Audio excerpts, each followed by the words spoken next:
welcome to Merlin's Ears. Today we have come to Universal Studios Hollywood. More specifically, we're here for Super Nintendo World. This has been a long time coming. It's something that Harry's been wanting to do since it first opened. So we managed to save a lot of money to get him here. It was kind of given to him as a 13th birthday present.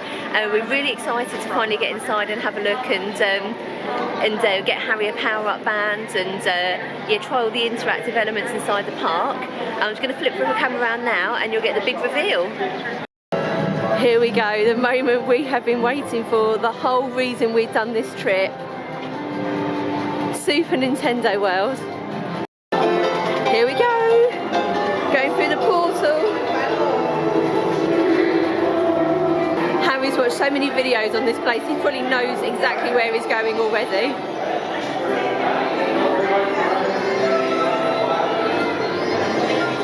Look at this. Oh my god. This is incredible. It smells like McDonald's in here. And it's very, very busy. We've actually got early access for this tomorrow as well, so I'll probably film a bit today and then I'll add some of tomorrow's footage in as well, because hopefully it'll be a lot quieter when we come in here tomorrow morning. So that's there's the Toadstall Cafe. I'm pretty sure that's where we're going to have lunch today. I know Neil's already scanned the QR code to try and get a reservation, so hopefully we'll get that. There's Bowser's Castle. Oh, this is amazing.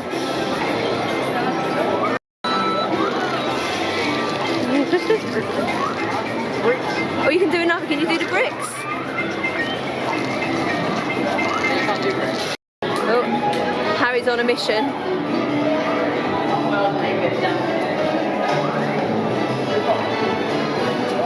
I'm not sure what he's looking for, but oh, we're using his power-up band. So what does that give you, Harry? Coins. Coins? Yeah. Okay. And do you get anything for those coins? I don't think so, no. Just street cred. Here he goes, Harry's wasting no time. Oh my goodness.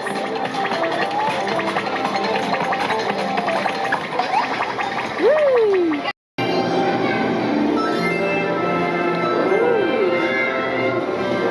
Is there any more in here?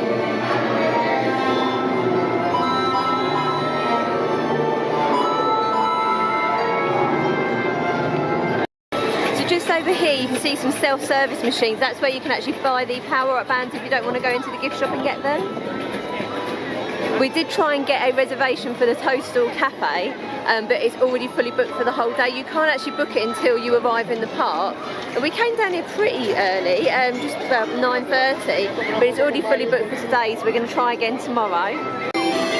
So we just waited 10 minutes for this power-up game that Harry's about to attempt. Looks like there's more skill involved in this one, so I'm glad I'm not doing it.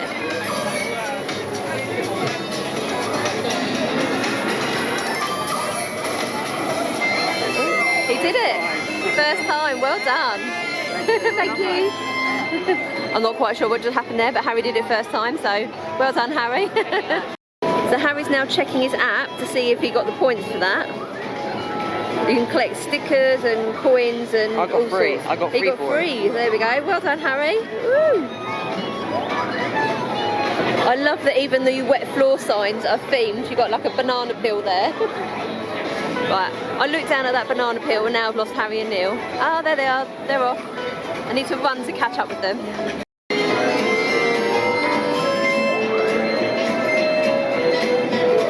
I've no idea where Harry's taking us, but he's running at speed up these stairs.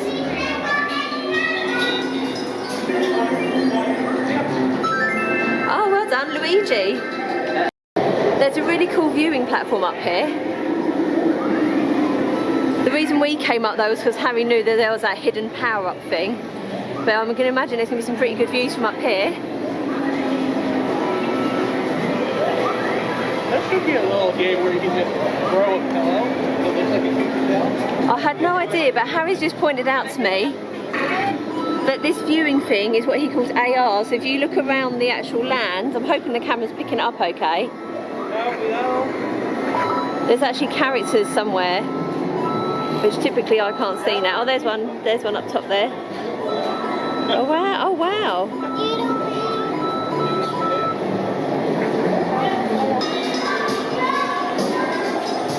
Oh, it's quite dark in here.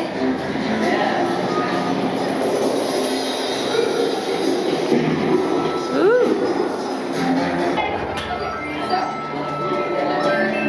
Found Bowser? Okay, go on then. What's up here then? There's nothing else, just a fourth mini game. Okay, cool. Another mini game.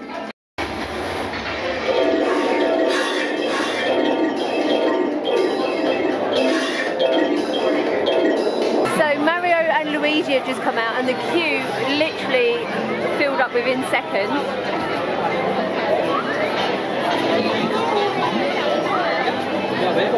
There they are. They're coming back at 11:30 and we've been advised to get here at 11 o'clock to queue for them. So of course Harry wants to meet them, not only so he can meet Mario and Luigi, but apparently he gets extra stamps on his power-up band. So yeah, we're definitely going to have to get back here at 11 to try and meet them. So since we're here for early access to Nintendo World, this is our second actual visit here. So we came in here yesterday and it was absolutely manic, as our footage will show. This is now our second attempt at trying to meet Mario and Luigi. So hopefully, because it's early access, the crowd levels are going to be less and we'll actually be able to meet them today. Here they come.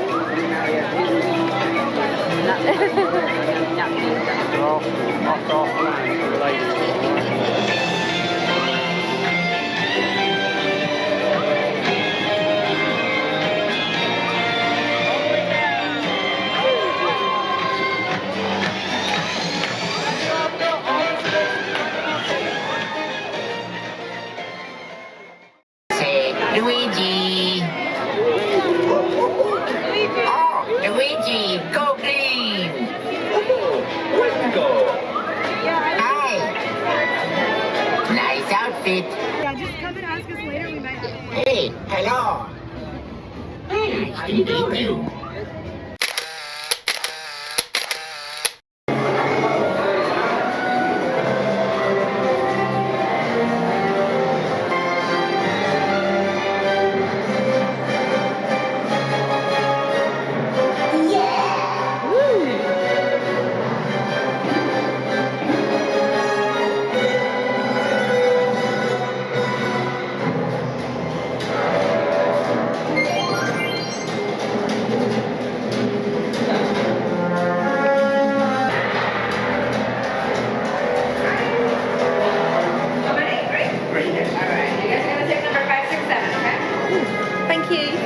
It's your final showdown with Bowser Jr.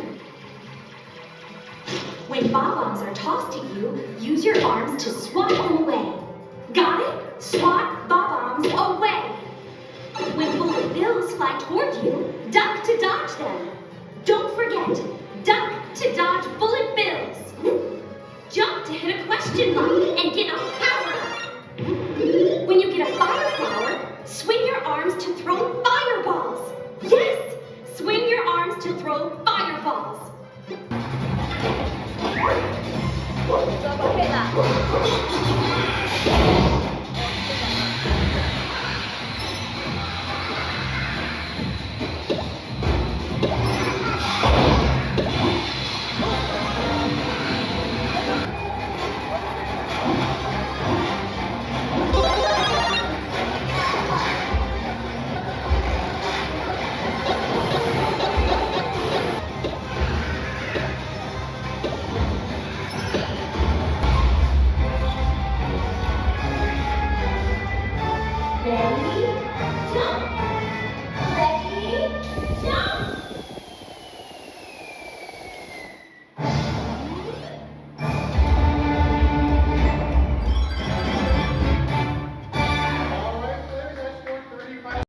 Just to let you guys know, we paid £25 a person for early access into here, which gets you into Nintendo World an hour before the park opens.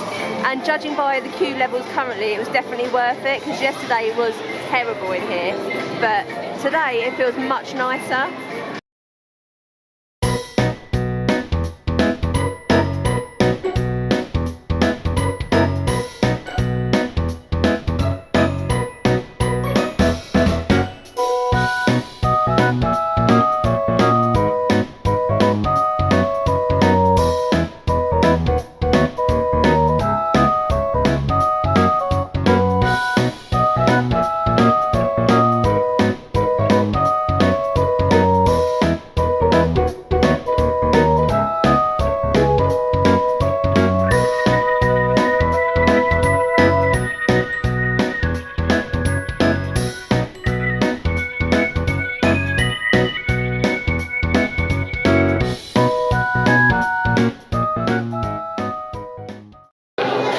about to ride the Mario Kart Bowsers challenge. Neil's going to demonstrate how you put on the headpiece thing. So put it on there, and then at the back there's like a white dial. You've got to tighten it up, and then there you go, lovely, so that won't fall off.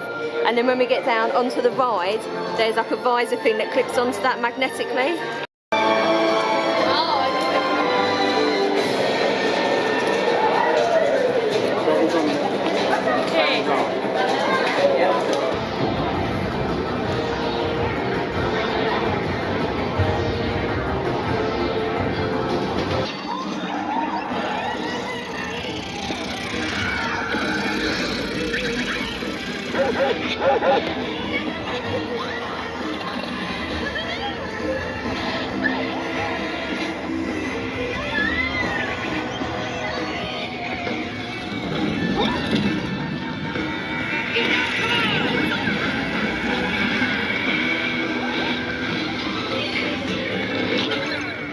So we've just done Mario Kart Bowsers challenge. That's such a cool little ride. It's really, really clever the way it's done.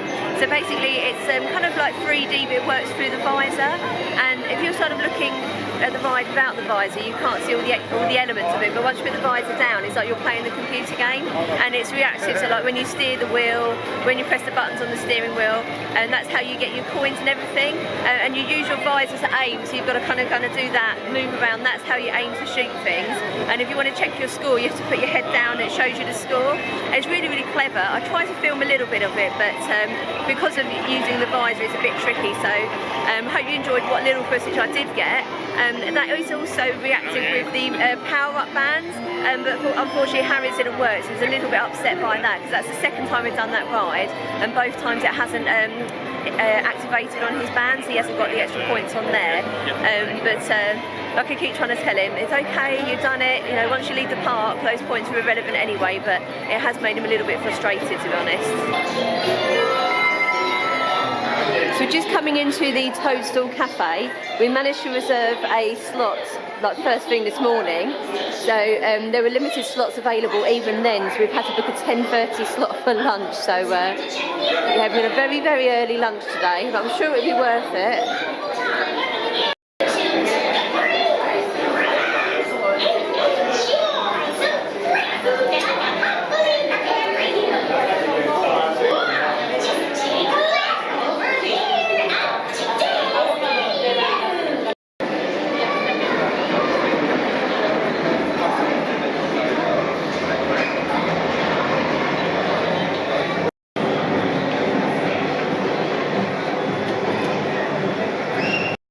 So it appears we are currently under attack by Bowser. As we walked in, the whole restaurant went really, really dark, and then all of the sort of the scenes in the windows changed to this.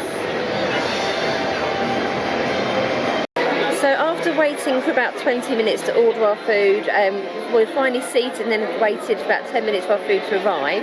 I've gone for the power-up spaghetti, which is one of the kids' meals. Harry has gone for the firefly spaghetti, fire flour spaghetti. He's also got one of the desserts, that's the beanpole cake. And then Neil's gone for the Mario burger.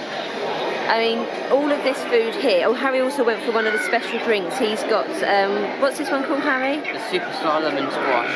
Okay, the Superstar Lemon Squash. All of this here came to a whopping $76, so it is very pricey. I think you're paying more for the theme of the restaurant, but yeah, we'll let you know afterwards what our thoughts are on the food. So we've just come out of the Toadstall cafe. $76 is a lot for a theme park meal. However, those meatballs that Harry had were really flavoursome. He really enjoyed them. Neil's burger actually came with truffle fries. I've never tried those before, but it was like a little, tasted like they had like seasoning on them or something. They were lovely. Like, I had the kids' meal, the spaghetti marinara. I mean, it was pretty basic, but the inside the little yellow box I had like a chocolate coin, but it tasted like those dipped Oreo cookies that you can get, so I really enjoyed that. And the cake, oh my goodness, that beanpole cake was so good. It's definitely a two-man job. It's too much for one person, so it's worth it. It was $9.99 before tax for that cake.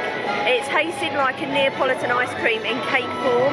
It was really creamy. It was lovely. It's not something, if I had realised it was going to taste like a Neapolitan ice cream, it's not something I would have thought to order myself, but after tasting it, it was lovely. The $76 you're probably paying more for the theming of the restaurant.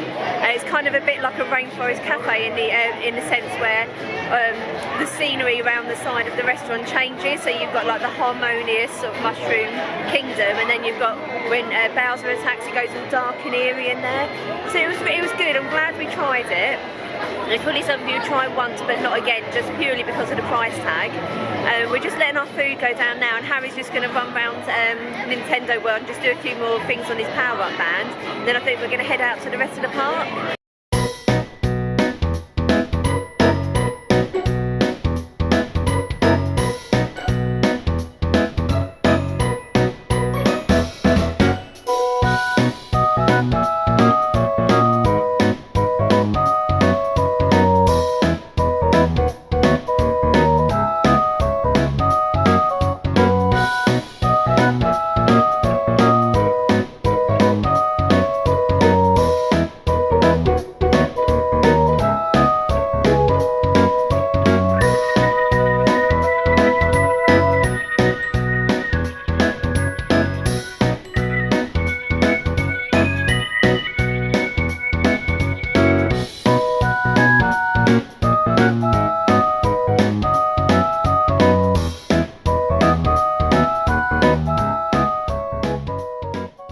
That's us done in the Super Nintendo World. We've had 2 days inside Nintendo World. The first day was a Sunday, and it was manic in there. It was kind of a sensory overload. We went in, there was just people everywhere, bright colours, loud noises, a huge crowd level, and it was just a bit too much for us. We all felt a bit overwhelmed that first day. And today we went in and we had the early access, and the crowd levels were a lot lower. It is a Monday as well, so there's that to take into account. But overall, I think Harry's really enjoyed it. He loved the power-up band and all of the interactive elements around the land. The Toadstall Cafe, although it's hard to get a reservation for, it probably is worth it as a one-time only kind of thing. So yeah, we've had a great time exploring. We hope you've enjoyed the footage that we showed you. Thank you so much for joining us on this adventure, and we'll see you again soon. Bye!